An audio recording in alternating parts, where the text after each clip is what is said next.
안녕하십니까. 여러분, 시험 보느라고 좀 고생 많으셨습니다. 저는 해커스 공무원학원에서 이제 형법 강의하고 있는 최정우 선생님입니다. 이번에 이제 형법, 해설 강의 들어가도록 할게요.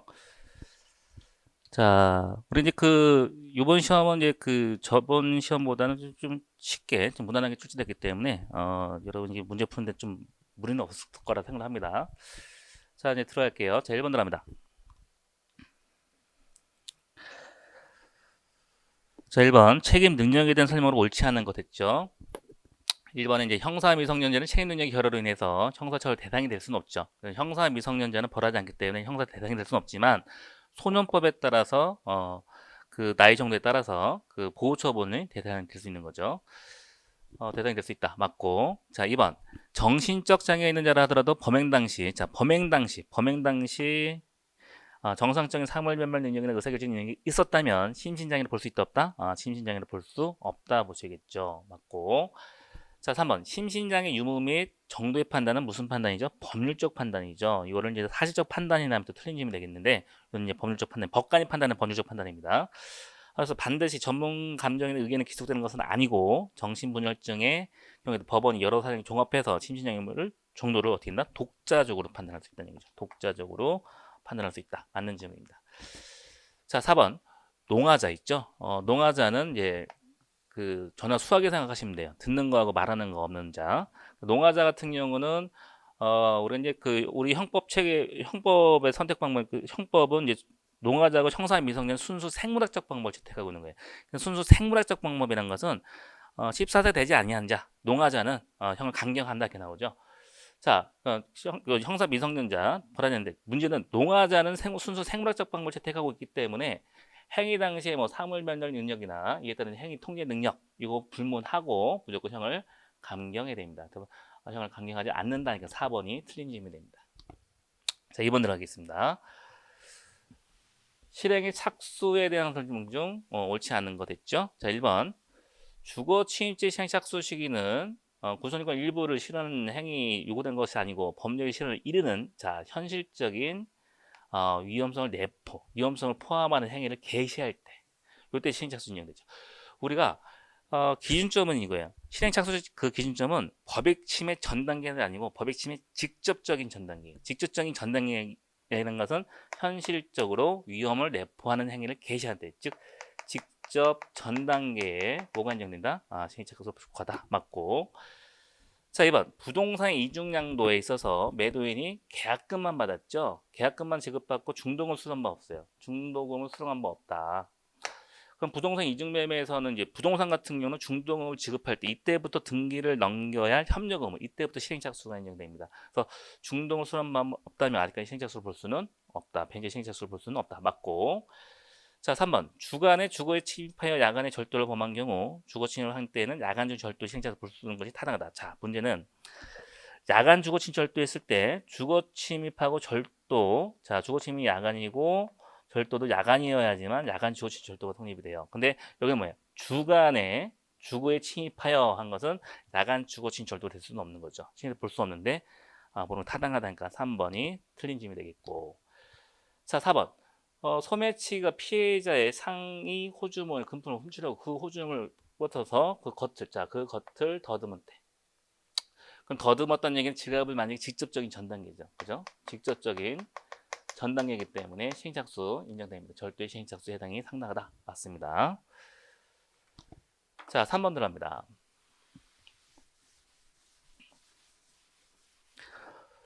공동정범에 대한 설명을 옳지 않은 것 됐어요. 자, 1번. 2인 이상이 상호 의사연락하에 가실행위를 함으로써 자, 2인 이상의 상호 의사연락하는 공동정범이죠. 근데 가실이죠. 그럼 우리 판례에 의하면 가실범의 공동정범이 인정되죠. 즉 분업적 공동작업일 경우에는 가실범의 공동정범이 인정이 됩니다. 맞고요. 자, 2번 3인 이상의 범인이 합동해서 범인을 공모하였지만 자 합동절도를 공모했어요. 공모했고 자 범행 현장에 있지 않은 자도 공모는 범행 현장에 있지 않은 자도 합동절도 공모를 했기 때문에 합동범 신분을 잃어버린 게 아니죠. 그때는 합동범의 공동정보 인정할 수 있다 없다? 있는데 없다 하니까 틀린 질문이네요. 자, 2번이 틀렸는데 요거는 보시면 이거예요. 갑을병이 이제 합동절도를 공모를 했어요. 그럼 범행 현장에서 을병이 절도를 합니다. 그럼 범행 현장에서 을병이 절도를 하게 되면은 을병은 무슨 죄죠? 특수절도가 되는 거죠. 특수절도. 자, 현장에 있는 애한테는 특수절도 공동정보는 하면 안 돼요. 근데 1km 떨어진 곳에 갑은 합동범을 공모했기 때문에 범행 현장이 없다 하더라도 합동범의 그 신분을 갖고 있는 거죠. 그래서 특수절도의 신분을 갖고 있고 뭐죠? 공모했어 안 했어? 공모했으니까 특수절도에 뭐죠? 공동정범이다 이렇게 보시면 됩니다. 예컨대 갑이 그 의사연락해서 도와줬어요. 도와준 건 특수절도의 방주범. 아니 교사시켰으면 특수절도의 교사시키는 특수절도의 교사범이 되겠죠.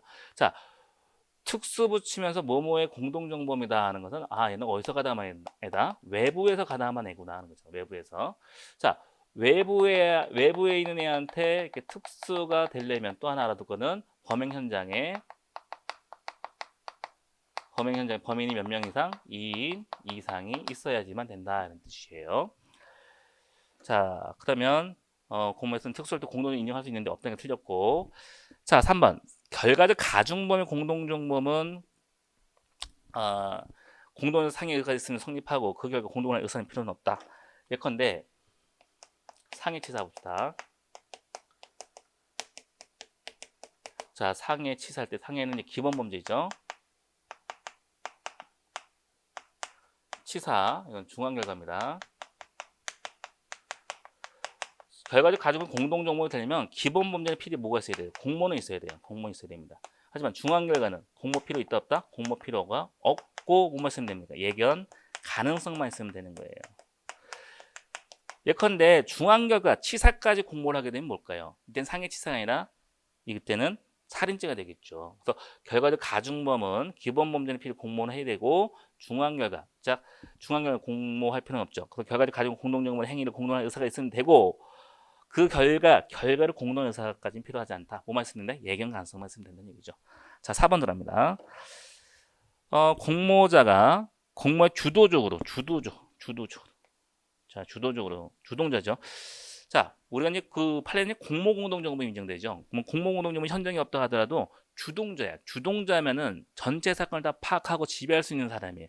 이런 자는 현장이 없다 하더라도 공동정범 성립이 가능하죠. 그래서 주도를 참여해서 다른 사람의 실행에 영향을 미친 때는 그 영향을 제거하지 않는 한 공모가 이탈을 볼 수 있다 없다? 없다. 맞는 질문이네요. 자, 4번으로 합니다. 손괴죄 들어갈게요. 손괴죄에 대한 설명 좀 옳지 않은 것 있습니다.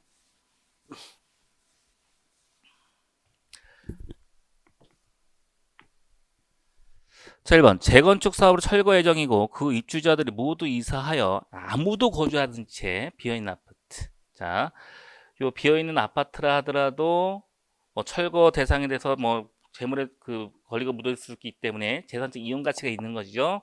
그 이용 가치 있는 경우에 재물 손괴, 재물에 해당이 된다, 안 된다? 해당이 된다. 맞고. 자, 2번. 자동문을 자동으로 작동하지 않고 수동으로 기피하는 거죠. 그럼 자동문을 수동으로 하는 것, 일시 사용을 불가능해 하는 것도 손괴죄가 되는 거죠. 재물 손괴 성립한다. 맞고. 자, 3번.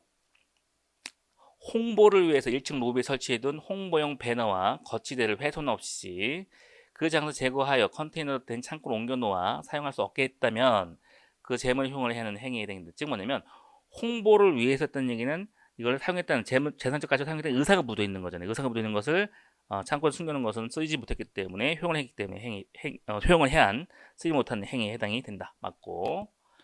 자, 4번을 합니다. 해고 근로자 등이 복직 요구를 하는 집회 개최하던 중 레커 스프레이, 자 레커 스프레이를 이용해서 회사 건물 외벽과 1층에 낙서한 행위. 자, 레커 스프레이는 지워지지 않죠. 뭐 대물 손괴됩니다. 손괴죄 성립되고. 근데 문제는 계란 30개를 건물에 투척합니다. 자, 계란 건물에 투척한 거. 그럼 계란 30개 투척했다 하더라도 이거는 어때요? 이거는 물정수하면 끝나버리죠. 쓰임을 하는 것이 아니죠. 이거는 손괴죄에 해당하지 않습니다. 근데 얘는 모두 형을 한 것이라니까 틀린 지문이 되겠네요. 4번이 답이 되겠네요. 자, 5번 들어갑니다.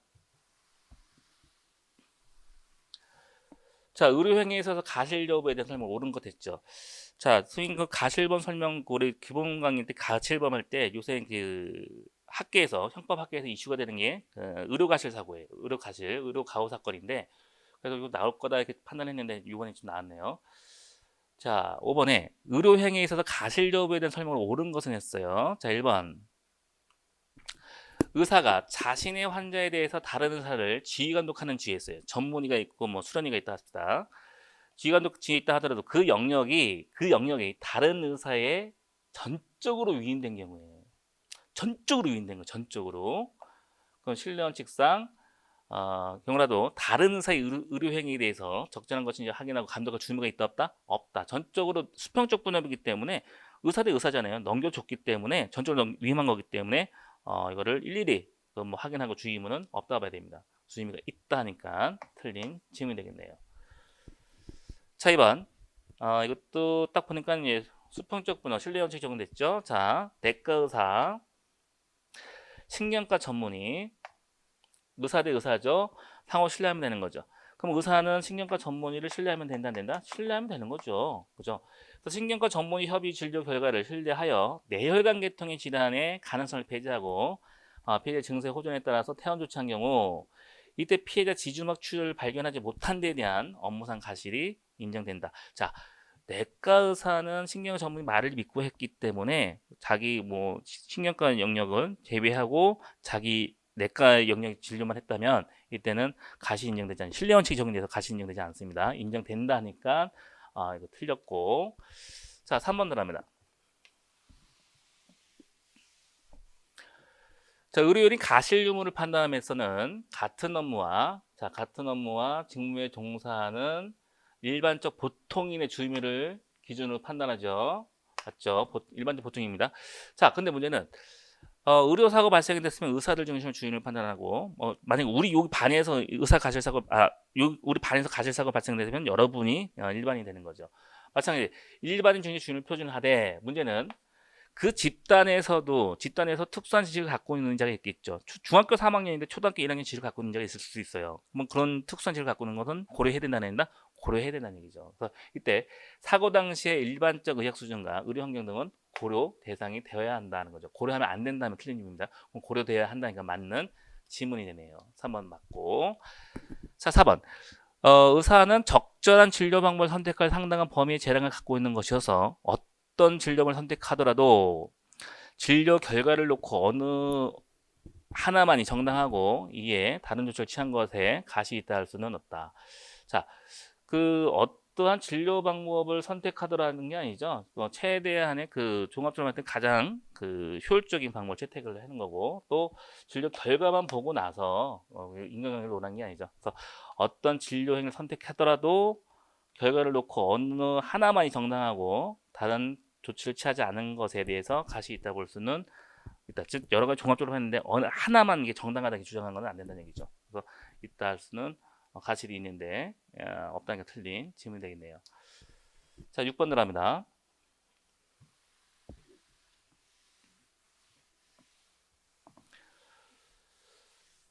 가로 안에 기재된 범죄에 대해서 미필적 고의. 고의라는 것은 이제 사실인식 플러스 실현 의사죠. 그 인식하고 이제 의사가 있어야 되는데 1번에 피고인이 만 12세 피해를 강간할 당시 행위 당시에 피해자가 자신을 중학교 1학년이라 얘기했고 14세 아이였고 또 피해자는 키와 체중이 동급생보다 큰 편이었다. 그러면 피고인이 봤을 때는 12세를 인식을 못했죠. 그러면 12세 인식하지 못했겠지. 중앙근 12세 인식하지 못했죠. 그래서 이런 경우는 12세 자체 인식하지 못했기 때문에 성폭행 13세 미만의 미성년 강간죄 성립할 고의가 없죠. 13세 미만의 미성년자라는 건 인식하지 못했죠. 그죠? 그래서 이제 인식하지 못했기 때문에 고의가 인정되지 않죠. 인정되지 않는 거 1번 답이 되겠네요. 자, 2번. 피고인이 피해자 머리와 가슴 등 치명적인 부위가 아닌 허벅지와 종아리 부분을 20여 채. 자, 치명적 부위가 아니라 하더라도 문제는 허벅지 종아리 몇 회, 20회 찔렀다는 얘기죠. 20회 찔렀더니 가다출로 사면 충분히 고의가 인정되는 거죠. 살인 고의가 인정됩니다. 그죠? 이건 맞고. 자, 3번. 피고인이 청소년으로 의심되는 피해자의 단지 나이만을 묻고 신분증으로 정확한 연령을 확인하지. 자, 단지 나이만 묻고 지금 연령을 확인하지 않은 채 정확한 연령을 확인하지 않은 채 청소년 유해업소 알선한 거죠. 자, 이런 경우는 정확히 뭐 서로 신분증도 하지 않았다는 얘기는 요 알선, 아청법에 의한 알선 영업행위에 대한 고의가 인정됩니다. 자, 4번. 피고인이 이미 도산이 불가피한 상황입니다. 이미 도산이 불가피한 상황이에요. 회사가 망하는 거죠. 근데 대근직이 불가능해서 충분히 인식하면서도 이런 사장님을 숨기고 피해자로 하여금 생산 자재용 물품을 납품받았다는 얘기죠. 그럼 도산이 뻔히 알면서도 납품을 받았다는 얘기는 처음부터 넘겨줄 지불할 의사는 없다는 거죠. 처음부터 지불 의사 능력이 없지 했기 때문에 사기죄 고의가 인정됩니다. 맞고. 자, 7번 들어갑니다.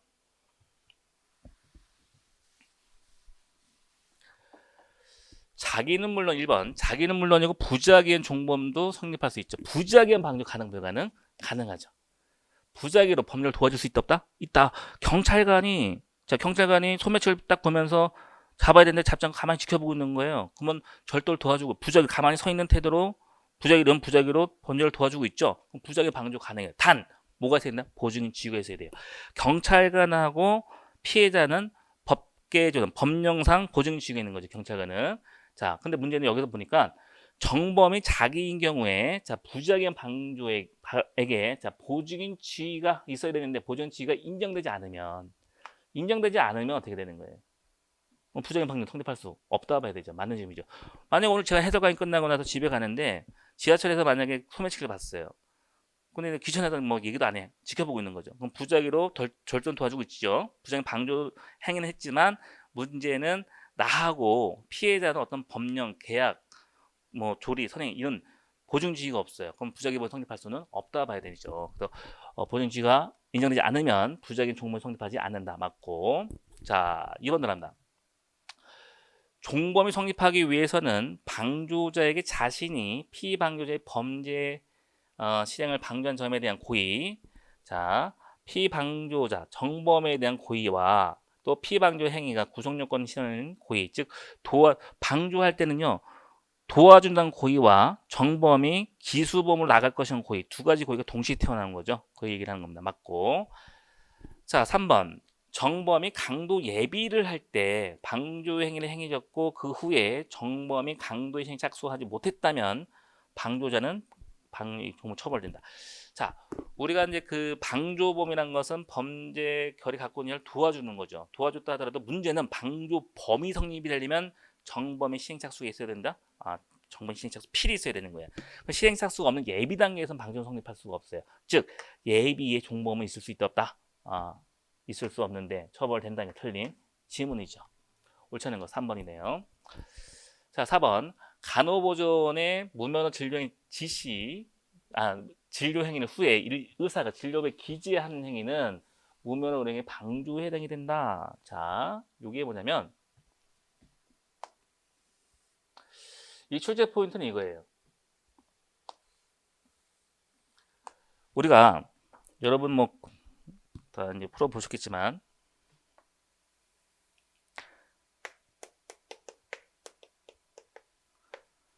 자, 종료 전이죠. 종료 전에는 방조범 성립이 가능하죠. 그죠? 근데 범죄가 다 끝나고 종료 이후에는 사후종범으로서 방조범 성립할 수가 없어요. 그죠? 그죠? 자, 그래서 이때는 이거예요. 무면 진료 행위가 있은 후에 의사가 이를 진료부에 기재한 거잖아요. 무면 알면서 기재해 준 거야. 그래서 의사는 이걸 주장한 거예요. 종료 시점은 무면허 의료 진료 행위가 끝날 때 이게 종료 시점에 주장을 한 거야. 그건 종료 이후에 가담을 했기 때문에 방조 성립이 안 된다 이걸 주장한 거죠. 근데 대법원은 아니다. 무면허 진료 행위가 이때 종료 시점이 아니라 언제? 진료부 기재할 때가 종료 시점이다 이거죠. 그건 종료 시점이 이때이기 때문에 종료 전에 가담했기 때문에 방조 성립이 가능하다 보는 거죠. 4번 맞는 질문입니다. 자, 몰수에 대한 설명으로 옳은 것 됐죠. 자, 몰수는 이제 범죄 행위로 제공하거나 제공하는 물건 뭐 이렇게 볼 수 있는 거 다 알죠. 자, 그러면 1번에 상품을 절취합니다. 이제 백화점에서 이제 절도를 하고 있고 자기 승용차를 싣고 가는 거예요. 승용차를 싣고 간 거죠. 그럼 요 승용차는 뭐 운반 수단이 그 운전하는 수단이 아니라 이거를 물품을 움직이는 절도 행위 제공한 걸로 본 거죠. 그죠? 그러면 이때 그 승용차가 단순히 교통수단을 넘어서서 작물을 운반에 사용한 것이라면 인정된다면 이를 법령의 제공 물건으로 볼 수 있어서 몰수할 수 있다. 맞는 지문이고요. 1번 답 나오겠네요. 자, 그 다음에 2번. 몰수나 추징이 공소사실과 관련이 있는 경우 그 공소사실에 관해서 이미 공소시효 완성 여기 났네요. 자, 이미 공소시효 완성. 자, 여러분 우리가 보면은 이거예요. 몰수 있죠, 몰수. 몰수는 부가형이에요. 몰수 추징은 이제 부가형입니다. 이 부가형이란 건 뭐냐면 주형의 선고가 있어야 돼. 주형의 선고가 있어야지만 뭘 할 수 있다? 몰수나 추징할 수 있다는 얘기죠. 그죠? 그럼 주형의 선고가 뭐죠? 주형의 선고란 것은 우리가 얘기하는 것은 유죄, 무죄. 그죠? 유죄, 무죄 둘 중에 하나가 나와야 되는 거예요. 그래서 무죄 선고를 받고도 몰수 요건이 갖춰진다면 몰수할 수 있다, 없다? 있다. 그죠? 근데 문제는 주형의 선고, 유죄, 무죄가 나와야지만 몰수할 수가 있는데 여기 봐봐요. 이미 공소시효가 완성이 됐어. 공소시효가 완성됐으면 공소 제기할 수 있다, 없다? 없다. 그러면 주형의 선고 나올 수 있다, 없다? 맞죠. 주형의 선고가 자체가 나올 수가 없는 거예요. 주형의 선고 나올 수 없기 때문에 몰수할 수 있다, 없다? 없다. 일단 틀린 지문입니다. 자, 3번. 피고인의 소유물은 물론 공범죄 소유물도 몰수할 수 있죠. 근데 공범죄 소유물은 공범자가 소추된 경우 한해서 자, 소추 여부 불문하고 몰수할 수 있는데 하나요? 하니까 틀린 질문입니다. 예컨대 갑과 을이 절대 공동정범이에요. 그래서 갑은 이제 발각이 돼가지고 유죄 판결을 받았어요. 근데 을은 도망치고 있어서 이제 아직까지 발각이 안 됐기 때문에 공소 제기는 안 된 상태거든요. 그러면 물건이 을한테 있어요. 훔친 물건은. 그러면 을은 이때 공소 여부 불문하고 소추 여부 불문하고 다른 공범이 이제 유죄 판결 나왔기 때문에 거기에 대해서 다른 공범에서 당연히 소추 여부 불문하고 몰수할 수 있는데 하나여 몰수할 수 있다니까 틀린 질문이 됩니다. 자, 4번.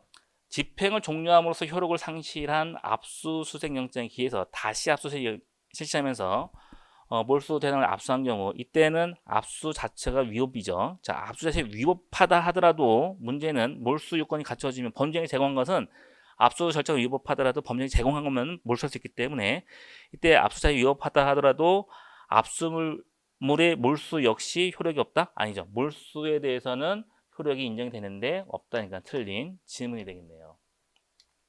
자, 9번 들어갑니다.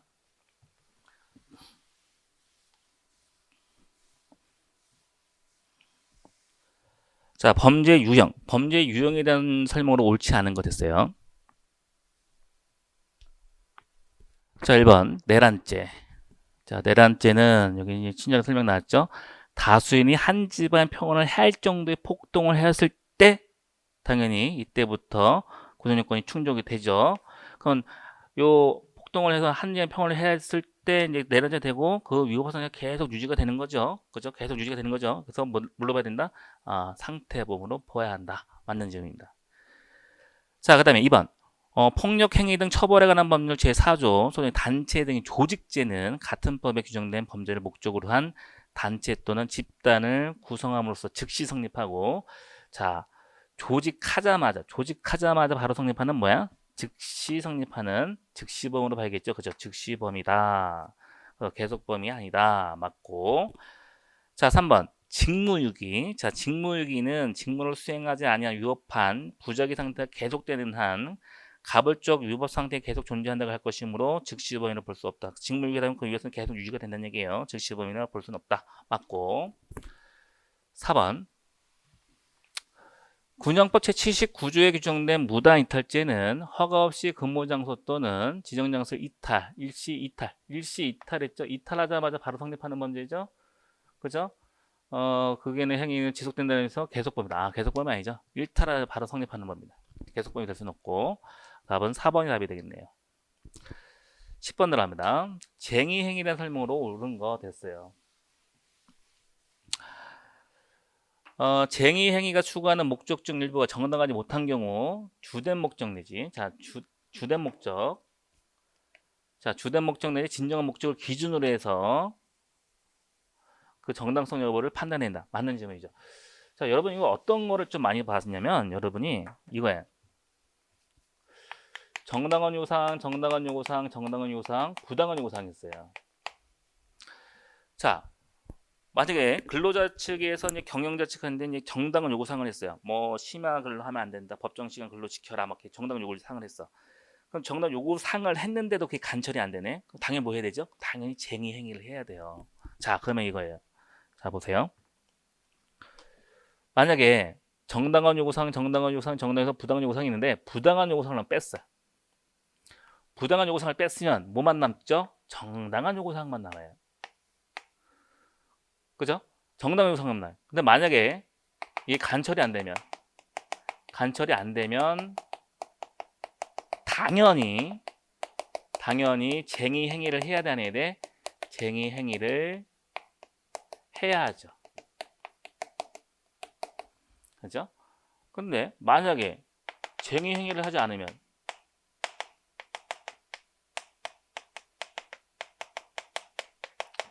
어떻게 되겠어요? 부당한 요구사항한테 정당한 요구사항만 있는데 쟁의 행위를 하지 않아. 그러면 너네들 목적은 뭐야? 부당한 요구사항이라는 얘기죠. 그죠? 쟁의 행위를 하지 않으면 정당성이 있다 없다. 정당성은 없다 봐야 되는 거예요. 그래서 이때는 쟁의 행위에 대해서는 이제 주된 정당한 요구사항 중심으로 주된 목적 내지 진정 목적을 기준으로 해야 됩니다. 그렇죠? 부당한 요구를 뺐더라면 정당한 요구사항만 남아. 그러면 이걸 간철되지 않으면 당연히 쟁의 행위를 해야 되는데 쟁의 행위를 하지 않으면 너희들의 주된 목적은 뭐다? 부당한 요구사항이라는 얘기예요. 그죠? 그래서 쟁의하자면 이제 정당성 있지 않는다 말이겠죠. 근데 정당성 여부는 주된 목적 내지 진정 목적을 기준으로 해야 한다. 맞는 질문이죠. 자, 그리고 이번에 2번, 3번 들어가기 전에 이거 한번 봅시다. 우리가 쟁의 행위 같은 경우는 노사관계법 여기 경영자 측 있죠. 경영자 측하고 노조 측 있어요. 자, 이때는 서로 고유권을 건드리면 된다 안 된다? 소유 고유권을 건드리면 안 돼요. 경영자 측의 고유권을 노조 측이 관여하면 안 되는 거고 노조 측의 고유권을 경영 측이 관여하면 안 돼요. 또 노사관계법 같은 경우는 사회법 즉 약자를 위한 법이기 때문에 절차를 준수해야 됩니다. 절차를 준수해야 돼. 꼭 준수해야 돼요. 강행법입니다. 절차 준수해야 됩니다. 자, 그러면 2번 들어갑니다. 기업 바로 나왔네요. 기업의 구조조정 나왔네요. 구조조정. 자, 구조조정의 실시로 근로자들의 지위나 근로조건의 변경이 필연적으로 수반되는 경우 특별한 사정이 없다 하더라도 이를 반대하는 행위는 정당해서 인정될 수 있다 없다? 없다 봐야 돼. 이 구조조정은 경영 자체의 고유권한이에요. 고유권한이기 때문에 쟁행으로서 정당 인정할 수는 없다 보셔야겠죠. 답은 이제 뭐 아까 봤던 1번이고 그 다음에 2번 틀렸고 자 3번 조합원의 민주적 의사결정이 실질적으로 확보된 때에는 쟁의행위 개시에 앞서서 노동조합 및 노동관계조정법 제41조 1항에 대해서 이거 보니까 뭐라 됐어요. 투표 절차를 밟았어 안 밟았어? 투표를 거치지 아니한 경우 절차 안 밟았잖아요. 그럼 쟁행이 될 수 있다 없다? 쟁행의 정당성은 상실되는데 상실되지 않는다니까 3번도 틀렸고 4번 쟁의행위로서 직장 또는 사업장 시설 점거 자 요때 시설 점거가 그 범위가 직장 또는 사업장의 일부에 일부 사무실 일부만 점거한 거예요. 그치고 사용자 측의 출입이나 관리 지배를 배제하지 않는 자 그럼 사용자 측의 출입이나 관리 지배를 배제하지 않는 경우에 그러면 그 경영에 뭐 영향을 미치지 않는다는 얘기죠. 일부만 점거하게 되면 뭐 다른 통로로 해서 움직일 수 있고 영업을 할 수 있다는 얘기죠. 그래서 관리를 배제하지 않는 한 이런 병력이라도 이미 정당성의 한계를 벗어나지 않는 걸로 봐야 되는데 벗어난 것이다 이렇게 된 거죠. 일부 점거 같은 경우는 일부 점거했다 하더라도 이거 사용자 측의 출입이나 이것을 방해하지 않았다면 정당성이 인정되는데 정당 한계를 벗어난 것이다 틀린 지문이 됩니다. 4번 틀렸고 11번 들어갑니다. 강제추행죄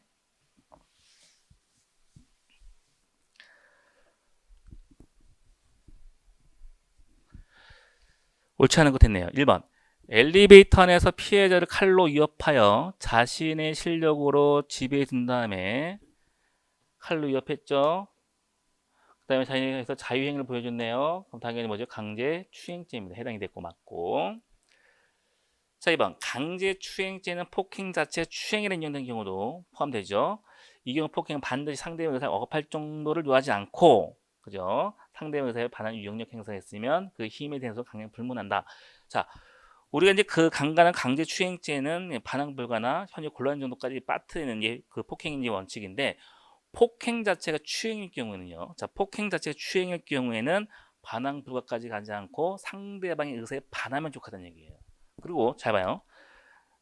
제가 앞에 있는 부녀한테 너 가슴 크다 해서 주먹으로 가슴을 땅 쳤어요. 그럼 가슴 땅 친 거는 반항불가는 아니죠.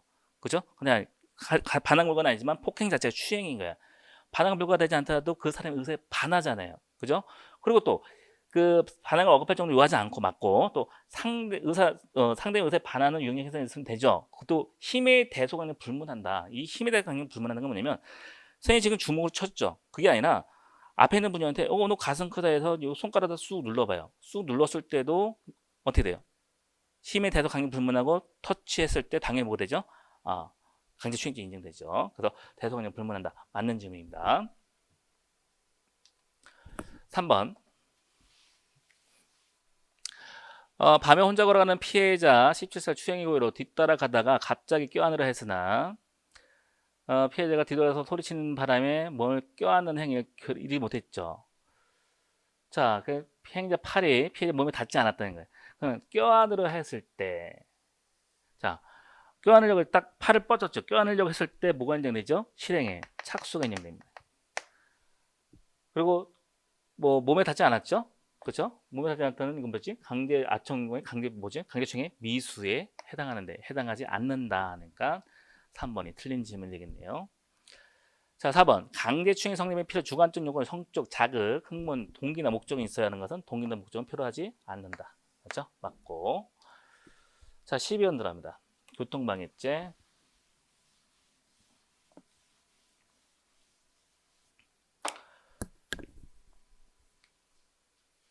자, 교통방해죄 설명 좀 옳지 않은 것 됐습니다. 1번. 교통방해죄는 교통을 벌이는 현저히 곤란한 상태가 발생하면 바로 기수고, 교통방해 결과를 현실적으로 발생할 것은 아니다. 맞고. 자, 2번. 목장 소유자 그 운영을 위해서 목장 용지 내 임도네. 자, 임도를 개설하고 차량 출입을 통제하면서 인근 주민의 일부 통행을 부속으로 묵인한 경우 그 임도는 일반 교통방해 개체인 육로에 해당한다. 육로에 해당하지 않죠. 우리가 육로가 되려면 공공성이 있어야 돼요. 그렇죠? 공공성이 있어야 되는데, 임도란 건 뭐냐면 임시도로가 아니고 그 수풀림자. 그러면 산 같은 거 이렇게 했을 때 뭐 상암 같은 거 이렇게 있죠. 그러면 이렇게 도로를 이렇게 벌차게 해서 이렇게 도로를 이렇게 뚫어놓는 거예요. 그죠? 일시적으로 이렇게. 임도 같은 경우는 특정인만 하는 거예요. 특정인만. 그래서 공공성이 있다 없다? 공공성이 없어요. 공공성이 없기 때문에 공로가 아니라는 얘기지. 그래서 육로에 해당하지 않는데 해당하다니까 2번 틀렸네요. 자, 3번. 공항 여객터미널 버스 정류장 앞 도로, 공항 리무진 버스 외에 다른 차의 주차 금지 구역에서 벤차를 40분간 불법 주차하고 호객행위한 것만으로는 일반 교통에 해당하지 않는다. 자, 주차하고 있을 때 만약에 리무진 버스가 후진해가지고 다시 이게 터널가 돌아가는 이런 불편함이 있다 하더라도 교통방해는 완전 차단한 게 아니죠. 교통방해 성립하지는 않는다 이렇게 보셔야 됩니다. 자, 4번. 업무상 가설로 교량을 손괴하여 자동차 교통을 방해하고 그 결과 승객이 탑승한 자동차를 교량에서 추락시킨 경우에는 업무상 가설 일반 교통방해, 가설 추적죄에 성립하고 양죄는 상상적 경합입니다. 교량 무너지는 하나의 두 죄가 났기 때문에 상경이 됩니다. 맞고. 13번 들어갑니다.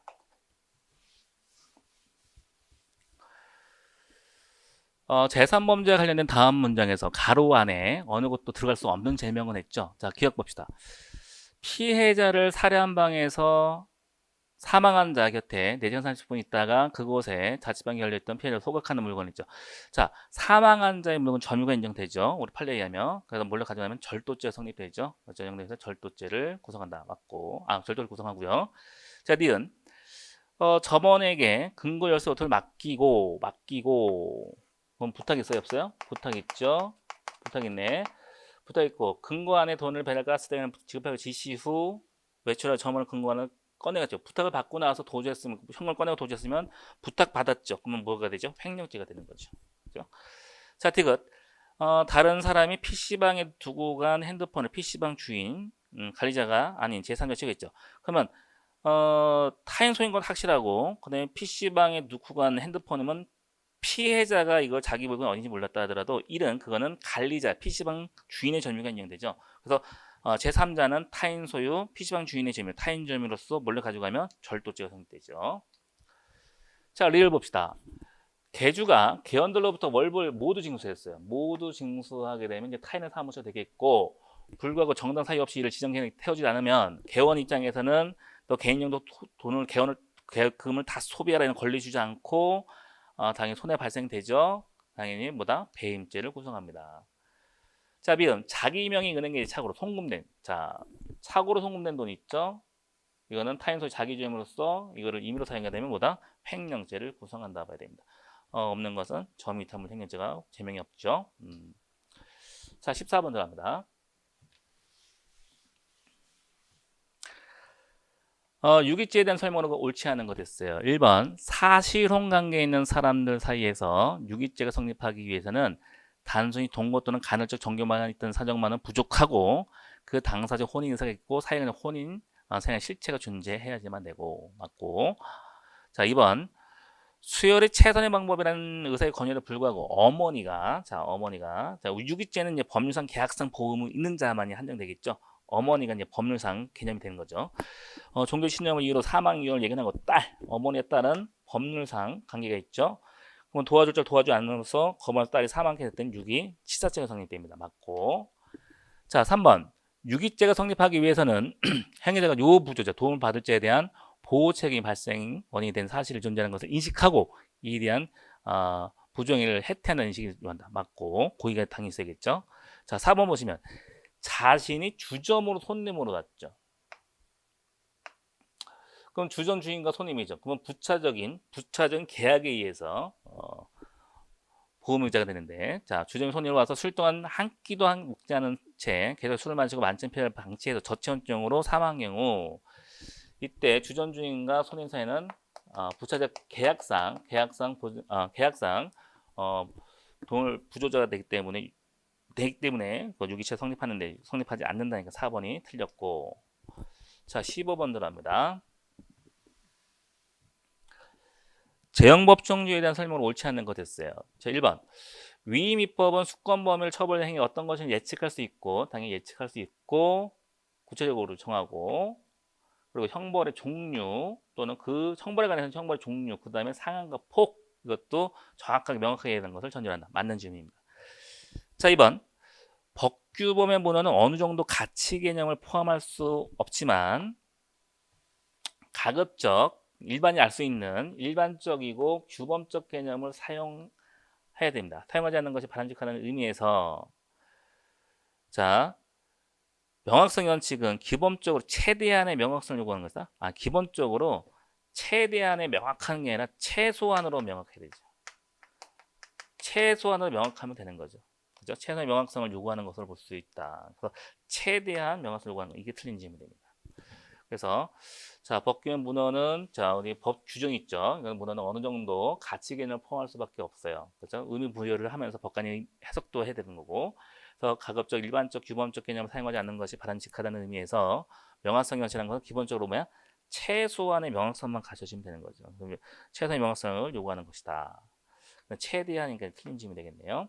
자, 2번이 틀린 질문이 되겠고. 3번 법관이 보충적 해석을 필요로 하더라도 통상의 해석 방법에 의해서 당해 처벌 법규의 보호법익과 금지된 행위 및 처벌의 종류와 정도를 알 수 있다면 명확성 요구에 배치된다고 보기는 어렵다. 맞고.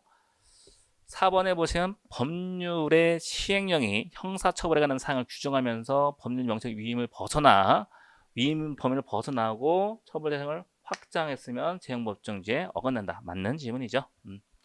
자, 16번 들어갑니다.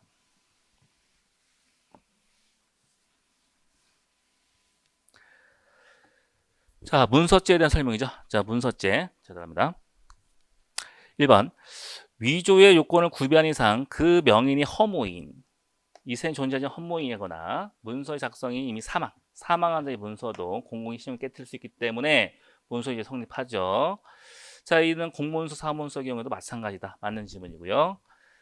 자, 그 다음에 2번에 문서장 위임한 경우, 자, 위임 받았어요. 위임을 받은 작성권은 있죠. 작성권이 있으면 위조, 변조, 작용 명령 나올 수 없어요. 근데 문제 위조가 났을 때는 이게 수권범을 초월해낸다. 예컨대 자전거를 사달라고 부탁을 했는데 노트북을 사가지고 왔어. 그럼 아예 별도 행위를 했잖아요. 이건 초월적인 행위라는 것은 수권 행위, 위임받은 것이 아니다 봐야 됩니다. 그래서 위임이라는 단어가 나오면 끝까지 그 보셔서 초월이라는 단어가 나오는지 찾아봐야 돼요. 그래서 위임 있는 경우를 하더라도 그 위임받은 범위가 맞네요. 나왔네. 초월했죠. 초월. 초월했다면은 작성권이 없기 때문에 위조 성립한다. 맞고.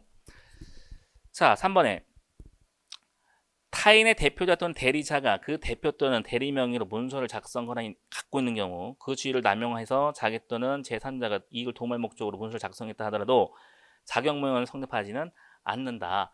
자, 여기서 뭐냐면 그 대리 명의로 문서를 어떻게 작성 권한이 있어 없어? 작성 권한을 갖고 있는 경우죠. 그 지위를 남용해.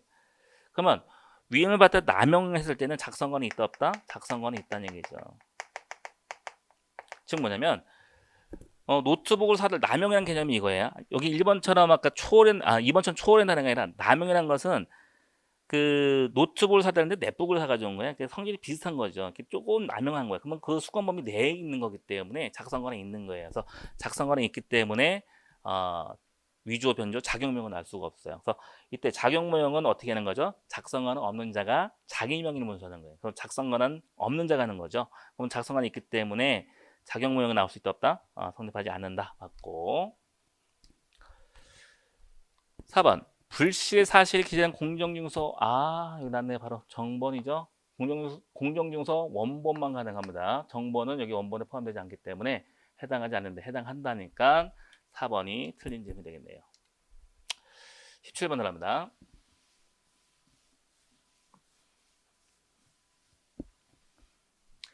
자, 피해자 승낙. 자, 피해자 승낙을 옳지 않은 것. 자, 1번.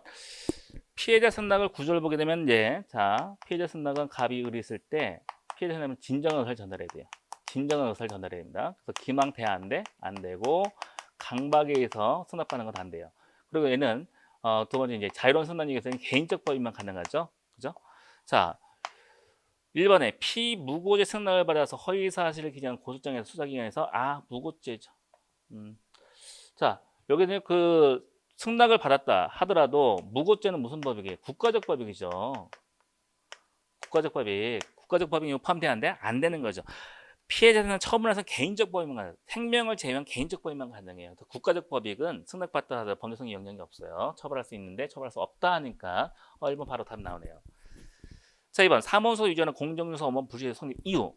성립한 이후에 피해자 등의 문서 기재된 대로 효과 승인받거나 등의 또 실체관리에 부합한다 하더라도 이미 성립한 번 영향이 있다 없다? 없다. 자, 이렇게 공정성은 실체관이 일치가 되려면 등록하기 전에 일치가 돼야 돼요. 근데 법률 성립한 후에 일치가 됐을 때는 범죄성이 영향이 없다. 맞고. 자, 3번 피해자 공모하여 보험금을 편취할 목적으로. 자, 보험금을 편취할 목적으로 교통사고를 가장했죠. 이 기망적 행위가 있다 없다? 기망적 행위, 사기, 보험 사기. 그래서 기망적 행위가 묻어 있는 거기 때문에 진정한 의사 전달하지 않아서 피해자 승낙이 될 수는 없죠. 피해자 승낙이 있었다, 위법성이 조각되지는 않는다. 맞고. 자, 4번 진단상 가호가 없으면 당연히 설명받을 내용을 설명받지 못한 피해자죠. 그럼 진정 의사를 전달했어요? 진정 의사를 전달하지 않았기 때문에 피해자 승낙 위법성 조각되지 않죠. 그래서 진정 의사를 전달하지 않았기 때문에 이때 위법성이 조각될 수는 없다. 맞고. 자, 18번으로 합니다. 대법원이 인정하고 있지 않은 것 됐죠? 자, 대법원 인정하지 않는 것. 기억에 예비의 중지 인정해요? 인정하지 않죠. 우리가 예비의 중지 개념에 중지미수 개념을 도입할 수 있느냐 봤을 때 판례는 미수란 개념은 최소한 시행착수가 있어야 돼요. 그럼 시행착수가 없는 단계인 예비 단계에서는 중지미수 개념을 도입할 수는 없다. 이것이 판례 엄격한 태도입니다. 예비의 중지는 부정합니다. 자, 진정 결과적 가중범위 공동인정은 당연히 인정할 수가 있고. 자, 이거 부작위범사의 공동정 인정하죠? 공통된 의무가 있는 한 부작위범사의 공동정 인정합니다. 자, 사후정범 있을 수가 없죠. 범죄 끝난 다음에 도와준 방조행위 될 수 있죠. 사후정범은 독립된 범죄이지 우리 형법 총칙의 방조로 볼 수는 없죠. 그죠? 네, 편면적 종범 당연히 인정합니다. 우리가 이제 편면적 공동정범은 상호 의사력이 없기 때문에 인정할 수 없죠. 아니 편면적 교사도 의사는 전달했지만 상대방 의사를 받아주지 못한 이런 편면적 교사도 인정할 수가 없죠. 그죠? 자, 근데 편면적 방조는 뭐냐면 자 이런 얘기예요. 자, 을이 은행 강도예요. 은행 강도인데 갑이라는 녀석이 은행에 쭉 우연하게 들어왔다가 딱 보니까 우리 자기 친구인 거야. 그래서 경찰이 들어온 걸 막아줘요. 그럼 도와주는 행위 했어? 했죠.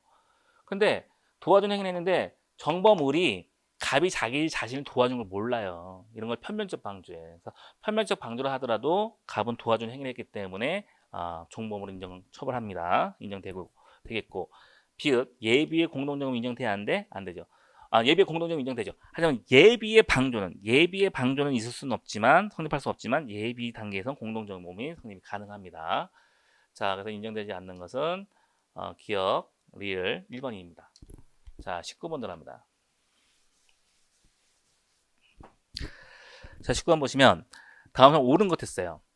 강제추행죄는 정범자니 직접 범죄를 시행하는 자수범이에요? 아니죠. 강제추행은 다른 사람을 통해서도 가능하기 때문에 자수범이 될 수는 없죠. 틀렸죠. 또 피해자를 도구로 삼아 피해자 신체 이용해서 추행한 경우 강제추행 간접정범에 해당할 수 있다 그런 거죠. 여기서 자수범이지만 이게 틀린 거예요. 자수범이 아니죠. 원래 자수범이 당연히 간접정범에 해당할 수 없죠. 그죠? 그래서 자수범이 아니기 때문에 피해자를 도구로 삼아서 강제추행죄에 간접정범에 해당할 수 있는 겁니다. 1번 틀렸고. 자, 2번. 피해자가 심신상실 또는 항거불능 상태를 인식하고 그러한 상태를 이용해서 가늠했으나 피해자가 실제로는 심신상태, 항거불능 상태가 아니죠. 자, 중간간죄는 심신상실 또는 항거불능 상태를 이용을 해야 돼요. 그래서 행위자가 잠을 자고 있는 줄 알고 가늠을 했더니 알고 봤더니 잠을 자고 있지 않은 거죠. 그죠? 자, 이런 경우라면 잘 봐요. 이런 경우라면 만약에 잠을 자고 있었더라면 중간간에 대한 위험성은 있죠. 그렇죠? 자, 그래서 실제로 심신상태 항거불능 상태에 있지 않았죠. 만약에 심신상태 항거불능 상태에 있었다면 위험성 있죠. 그때는 중간간의 불능미수가 성립이 됩니다. 그래서 중간간 미수가 성립한다. 맞고 옳은 것은 2번이네요. 자, 됐고 3번. 계좌 명인이 개설한 예금 계좌가 사기 범행에 이용되어 그 계좌 피해자 사기 피해금을 송금 이체한 경우 해당 계좌 명의는 그 피해자에서 사기 금액을 보관한 지위에 있다 볼 수는 없다. 자, 그 계좌 명의 개설된 계서 사기 범행, 사기 범행에 이용되어 그 계좌가 피해자 사기 금액을 송금한 거죠. 그때 이 계좌 명의는 피해자를 위해서 사기 금액을 보관하는 지위에 있다 볼 수는 있죠. 자, 예컨대 이제 보이스피싱 사건이죠. 이 사건은 이거예요. 갑이 이제 통장을 대여합니다. 통장을 이제 명의를 대여하죠. 을한테. 자, 을이 이제 병한테 사기치죠. 그럼 병은 이제 피해자고 을이 사기범인 정범입니다. 사기범. 그럼 알면서 했으면 이제 사기죄의 방조범이 되는 거죠. 그렇죠? 사기죄 방조범. 자, 근데 계좌 명의는 개설한 예금 계좌가 사기범에 이용되어 그 계좌 피해자가 사기금의 송금 개최한 경우 해당 계좌 명의는 피해자의 사상입니다. 자, 만약에 여기 명의 대여자 있죠. 자, 명의 대여자가 을이 사기범행을 알면서 하게 되면 사기의 방조가 되는 거죠. 그죠? 그럼 사기 방조는 불법 영역이기 때문에 이때는 보관자가 될 수는 없어요. 근데 문제는 사기범행 모르면서 대한 거죠. 모르면서 대하게 되면은 보관자 지위가 인정이 되는 거죠. 보관자 지위가 인정되면서 모르고 대했더니 이제 사기 범행 쓸 걸 모르면서 대했더니 자기 통장에 돈이 있는 거야. 잘못 송금된 거죠. 이걸 찾으면 뭐야? 보관자로서 횡령죄가 성립되는 거죠. 하지만 사기 범행 알면서 했던 사기 방조가 성립되는 거죠. 사기 방조가 성립됐으면 우리가 횡령죄가 되려면 부탁이 있어야 돼요. 이때 부탁은 불법 영득 의사 없는 부탁이어야 되거든요. 그럼 사기 범행으로 받은 거기 때문에 불법 영득 의사 묻어 있는 거죠. 그죠? 그때는 횡령죄는 보관자가 될 수는 없는 거예요. 그래서 이때는 모르면서 했을 때 보관자가 될 수 있는 경우가 있기 때문에 이거는 어떻게 돼요? 보관자 볼 수 있죠. 볼 수 있는데 없다니까 틀린 질문이 되겠네요. 자, 4번에 손자 할아버지 사건 나왔죠? 자, 손자가 할아버지 소유 예금 통장을 절취하여 이를 현금 자동 지급기에 넣고 조작하는 방법 예금 잔고를 자기가 계좌 이체한 경우 자, 이게 컴사죠. 그죠? 컴사의 피해자는 누구죠? 그때 피해자는 농협이에요, 농협. 할아버지가 아니라 농협이에요. 또 친족이 아니죠. 친족이 아니기 때문에 친족상 적용할 수 있는 없는데 있다니까 틀린 점이 되겠네요. 자, 20번 들어갑니다. 형을 임의적 강경 또는 면제, 임의적 강경 또는 면제. 자, 기억. 자구 행위가 그 점을 초과했죠. 가행 자구 행위죠. 가행 자구 행위는 강경 또는 면제할 수 있죠. 하고 있는 경우 강경 또는 면제할 수 있다. 맞고. 근데 이제 여러분 또 아다시피 이제 자구 행위는 우리 가행방이 이항 중에 적용되지만 가행방이 사망, 야간 기타 불안선 상태 공포 경향 흥분 당을 이건 준용하지 않는 것도 알아두셔야겠죠.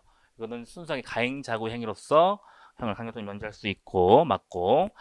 자, 니은 실행의 수단으로 인해서 결과발이 불가능하지만 위험성이 있죠. 불능미수죠. 불능미수 촉으로 어떻습니까? 임의적 감면 사유입니다. 맞고.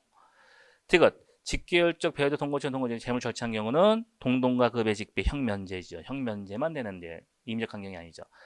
자, 리얼 피해자 의사에서 처벌하는 반사불벌지에 있어서 피해자의 자복, 자수자복은 임의적 감면이죠. 리얼 맞네요. 자, 그 다음에 미음 피고인이 자의로 실행 착수한 다음에 중지했죠. 그러면 뭐죠? 자의로 중지 미수 필요적 감면이에요. 그래서 답은 기억, 니은, 리얼. 답은 3번이 되겠습니다. 자, 이로써 형법 해설 강의를 마치도록 하겠습니다. 여러분 철저히 분석을 하고 이 패턴에 맞춰가지고 분석하시면 다음 기회를 또 다시 할 수 있는 거고 다시 이제 분석해서 이제 대비할 수 있는 거고요. 자, 그래서 이번 시험 하여튼 공부 많이 하셨는데 좋은 결과 있길 바라겠습니다. 자, 여러분 고생 많으셨습니다.